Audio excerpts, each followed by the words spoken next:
Welcome to week 2 and chapter 1, the process of argument in our argumentation adventure this semester.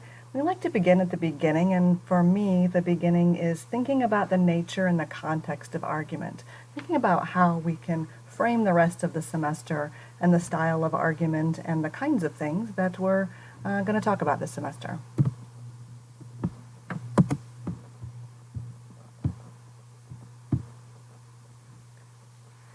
So as we discussed just briefly last Wednesday, I want us to consider argument in an everyday sense, right? Every day we know that people work in communities to make sound decisions in ways that value their relationships. This will be key to our semester because I believe that in general you're going to have to argue in ways and in places that you will value relationships and that you need to maintain them. So we might as well learn to do that from the beginning. First thing I'd like to consider is that arguing is part of our nature, generally part of our nature as humans, really. We think that humans are reflective creatures, right? I don't know that my dog makes a lot of decisions when he's deciding whether or not to eat the socks my son has left on the floor. But we do, right? Humans think about things. They think about the arguments that they're making, they think about their decisions, and they have the ability to reflect on those, to do thinking, really. So arguing is really part of our nature and that we're reflective creatures. Secondly, critical reflection and questioning really helps us understand other people's opinions. We are social creatures as well, right? We live in community, and considering only our own thoughts and perspectives and arguments really doesn't get us very far. So we need to be able to think critically about what's going on and understand where other people who differ with us on their opinions are coming from. This section also points out that why is a good question. If you've had younger siblings or have children or watch them a lot, you know that there's a particular phase that they go through where they ask why about everything. This can be particularly difficult as a parent. I say from experience, but why is really a good question, right? And one that we all seem to still need to make all the time. Instead of passively accepting the world as it is and presents itself to us, asking why we do things a particular way, why things are the way they are, why things can't be different, is a really good place to start. Especially the question that we like to ask in argumentation, why do you think that? What brings you to that conclusion? I'm guessing after seeing you in class that a whole lot of you were why children, right? Asked why a lot, and I actually hope that you still are. So what is argument? Well, the definition we're going to use of argument for this class is argument is the communication process through which the reasons that inform our statements are explored. I'm going to unpack that a little bit. First of all, argument is a process. We have arguments, we engage in arguments when we explain or evaluate the reasons that inform our claims. So we have arguments not in a did so, did not kind of way, really, but when we start to look at the reasons behind the claims that we're offering. The particular circumstance of the argument is important. We have arguments in all kinds of circumstances, interpersonal communication, in small groups, in the workplace, all the way up to really big like public kinds of events. As big as, in the inauguration, if you read Joe Biden's speech, his speech is an argument. His speech is an argument for a vision, a particular vision, really, of the United States. And we believe that the process is best when information is freely shared and evaluated, when we have access to all kinds of information that is not held back, that we have complete evaluation of those kinds of things. So argument is a process. It's something that we engage in. But argument also is a product. So we make arguments as well. So some texts call this argument 1 and argument 2, and honestly, after 30 years in this field, I can never remember which is which, so I don't think it really matters which is 1 and which is 2. I think it's easier to think about having an argument and making an argument. Arguments are constructed, when we make them, by adding reasons to the claims. Right? So a claim that you make, which is just a statement that you want somebody else to accept, is really only an assertion until we add reasons to it. Till we add the because statement after, and often when we also add the evidence that backs that up. So we make arguments, we make claims and offer reasons in the process of having arguments, this exchange between two or more people where we're working to come to better understanding and or a decision. So why should we argue? There's lots of reasons to argue, I think, but one is to determine how to believe or act, right? We should be able to make good decisions using good reasons and having weighed all of the alternatives, seeing what the field is and really understanding what we're getting ourselves into with these particular decisions. Also to be an engaged citizen, the second piece there, right? To be a part of the decisions that we make as communities and to help them act wisely.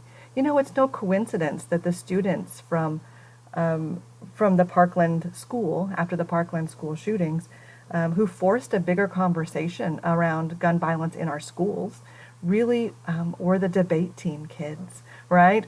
They had been trained in debate, they'd been trained in argument, and they were really prepared and ready to be a part of an argument, a national argument about this. And we can talk more next week when we talk about credibility, about why they may have been in a particularly good position then, right? As virtue of participants, victims really in that, to be an engaged participant in it. But to be a part of what's going on. I mean, if you really care about anything that's happening around you, it's a good reason to be able to consider arguments and to offer them. Are there other benefits you can think of? You know, I wrote this book, but I couldn't put all of the benefits I think in, right? I think arguing is fun. It just is to me, right? Offering these exchanges and seeing what new things I can learn, and sometimes even if I can seem or feel smarter than somebody else, I suppose. That's why I started on the debate team when I was in college, although I quickly learned better benefits of argument and debate. I think it also keeps our brain active. We know that we can create more neural pathways with give and take and exchange and thinking in these particular ways. Also helps us develop habits of mind that I think are really useful. So some of the habits of mind that you hopefully will learn and maybe become more ingrained while you're learning argumentation in this class is, why are things that way? What is that claim? What is the evidence for that claim? Why do you think that? How does that evidence really support or not support or just seem to support the claim that somebody else is making? And how can I learn to create better arguments for my audience? Who am I talking to? These are all the kinds of things that I think learning argumentation help us become better at evaluating. So when you're watching the news or when you're having a conversation with a coworker, these kinds of things will become more reflective. You'll be able to make better decisions, really engage in better arguments by knowing argumentation. So let's think a minute about arguing productively. We all know that argument can be a pretty destructive force. Look around, right? It's statistics data show that we are more polarized, or as polarized actually, and the new stuff I'm reading, as polarized a nation as we were at this time of the Civil War. But also that's coming into many facets, right? So argument can be a destructive force. But I think that we can mitigate that. Maybe we can't affect the national conversation today ourselves individually. Maybe we can. But we can do it on smaller scale. And by doing a couple of things. One of those is keeping our egos in check. The second thing is controlling our competitive juices. So arguing productively really relies on those kinds of things. So keeping our ego in check, right? Argument is a risky thing. It's a risky thing to put something out there and say, I think this, I believe that, right? We're risking losing face, risking people not liking it, not liking us, thinking that we're foolish. It's a risky kind of thing to engage in argument. So we need to realize that for ourselves and also for the people who are with us, because that sometimes affects the posture that we bring to that argument. Do you know someone or argue with someone else often with a significant ego? What does that feel like or look like to argue with that person? Does it feel like you get anything done besides figuring out how to posture and win? I don't know. I think it's difficult. Is having an ego bad necessarily? We can talk about that in class on Wednesday. But we're going to look at an example where egos seem to be pretty involved. So probably read about this, this interaction with between Matt Lauer and Tom Cruise. Matt Lauer later, by the way, says it's his most regrettable interview. He wishes he could go back and do this one. I'm going to leave this for us to watch in class, but I'd like you to take a peek at it beforehand if you can. I'm having difficulty making it available through this PowerPoint, so I'm going to just link to it in our Canvas shell. But you'll see Tom Cruise and Matt Lauer, quote, discussing an issue that was pretty volatile to them at the same time. So consider as you watch it, what's Lauer's goal? What's Cruise's goal? And how does ego really affect how these participants get kind of locked into particular positions?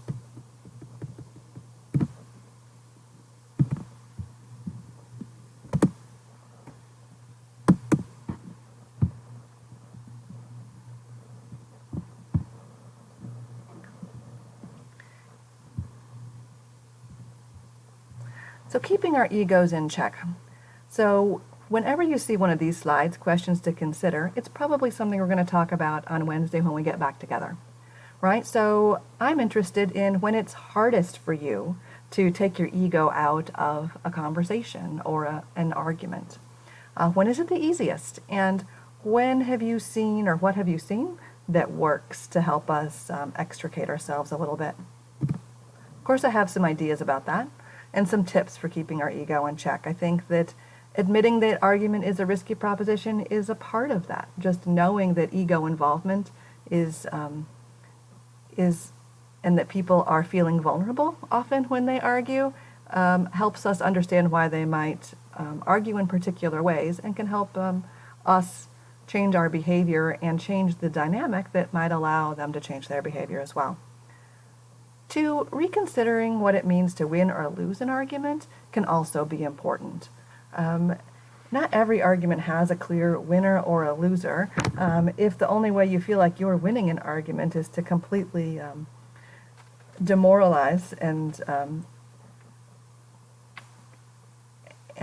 articulate arguments against every one of your opponents, or co-arguers as we like to think, then we might need to rethink what it means to win or lose. Sometimes just having someone consider a new perspective is a pretty big win in an argument.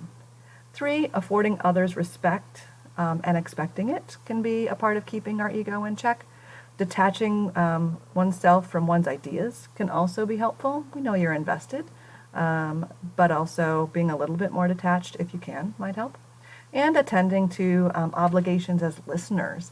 One of the hardest things to do in an argument is to listen well, but it's also one of the keys, right? To listen to what's being said, but also listen to the context and maybe what's not being said, and understanding relationship really between a person's perspective and the arguments that they're making, right? I have to admit that I have a little bit of conflict, or I've adapted a little bit around my ideas around our obligations as listeners and expecting other people to perhaps be more detached when they argue and keep their ego in check. Between ego and, it's not exactly ego, right? But follow with me a little bit here. There are some arguments that some people are more involved in than me, that affect them more directly, perhaps, than me. So, for example, if we look around and we're arguing about face masks, for instance, it might be a pretty academic argument for some of us, right? That do they, don't they, how much do they mitigate circumstances? And it might be easy to argue about that in a detached kind of way. But I'll tell you, my best friend from college, so you know how long ago that was, lost her father to COVID. And I was talking with her before she went back to school, and she said, she's a teacher, heaven help me, the high school kid who mouths off about wearing a mask. Because she wasn't ego involved, but it was still pretty raw. It wasn't theoretical to her, right? It was very real. It's what killed her dad. And maybe some of us have experiences like that as well, right? So I think it's just good to remember that what might be academic to you might not be academic to somebody else, might be a real part of their lives. And And in doing so, asking them to be detached and argue in a way that might seem more civil and less emotionally involved might not be a particularly useful circumstance. Maybe we have something to learn from them. So controlling our competitive juices, right? We're conditioned to compete. American society, pretty individualist, dominant American society, right? We're taught to compete from very early on against milestones. Like they give you the handbook when you have a baby. Like they should be sitting up by this amount of time and walking by then, right? Parents compete about children all the time, and children compete amongst themselves, right? And competition is ingrained, I think, in U.S. society. But competition isn't necessarily an inherent part of being human, Alfie Cohen tells us. And we often judge our accomplishments by measuring them against others. Doesn't necessarily have to be the case, though. We know that not in all cases, or maybe even in many of them, does competition enhance performance, motivation, or even build character, as there are a lot of claims that it does. We do know that it also can damage relationships. So it tricks us really into what we call zero-sum thinking.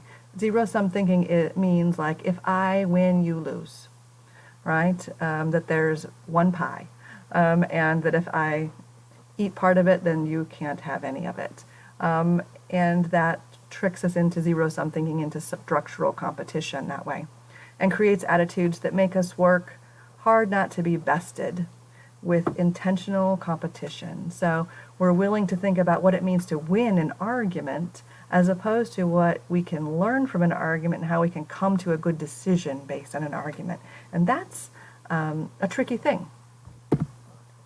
But we think that there's an alternative to competition, particularly when it comes to argument, in many, many cases.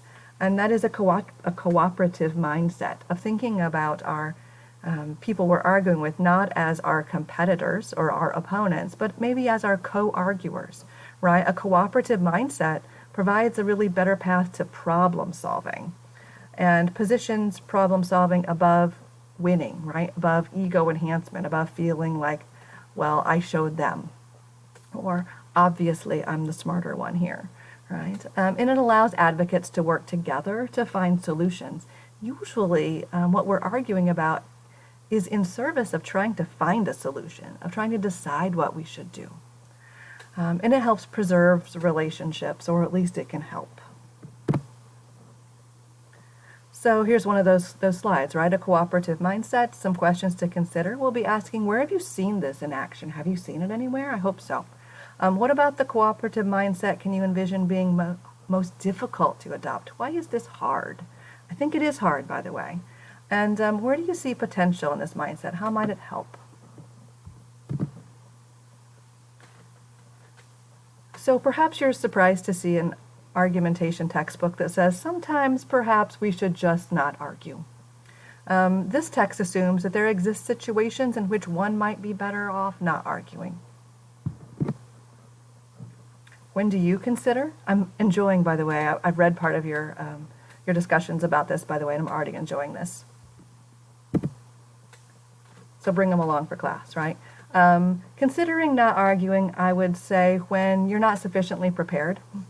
Sometimes we're just not ready. We don't have an informed opinion. You don't have to attend every argument that you are invited to. Absent an informed opinion on an issue, you might just need to say, I need to do some more homework on this. I think I'm not ready to really have an informed opinion about it. 2, an argument won't make a difference. This might be rare, in my opinion, because I think argument can make a difference not when you win, but just when you offer some perspectives, but it happens for sure. I've run into that a lot in the last few months anyway, deciding really that that I'm so entrenched in someone else is so entrenched in different camps, and that we are honestly working from different predispositions or assumptions that probably is not going to make any difference to make an argument with them. 3, the issue's not worth arguing about. Gosh, some stuff just isn't worth arguing about, right? Trivial matters. If you have people in your life who want to argue about everything, you know how tiresome this can be. Honestly, it erodes your credibility. If you always have something to say, then people aren't going to listen to you when it's a really important issue. If you're in the workforce or have been, you probably run into people like this. Four, or maybe you have uncles that do the same thing. I have some of those. Four, arguing unnecessarily could jeopardize an important relationship. This one's super hard, right? Because is the relationship worth it? Like, there might be things that are important enough to you that it's worth jeopardizing relationships. We have seen that too. That's been a large conversation in during the last presidential election. Honestly, when we talk about increased polarity in the electorate, this has come up a lot. Is it important to preserve relationships, or are some things that we hold dear important enough to risk important relationships for? I wish I had good answers for you about this, but it's a hard thing. A Pyrrhic victory, by the way, is when you win, really, but really you lose. So you know you've had these if you've come away thinking, I showed them, and you still feel bad about it, right? That's probably a Pyrrhic victory. So in conclusion, I'd like you to think about argument and start shifting a mindset. Think about what it could be and how we could argue productively if we set aside this notion that argument is a zero-sum game where we have to best our opponents, and instead start thinking about how can we work together with other co-arguers to learn things, make a good case on either side, and come out with better decisions, good decisions that help our communities thrive as opposed to undermining them. So a more cooperative approach to argument, I think, can improve our arguments by attending to its relationships. Really look forward to discussing these things with you when we get together again on Wednesday.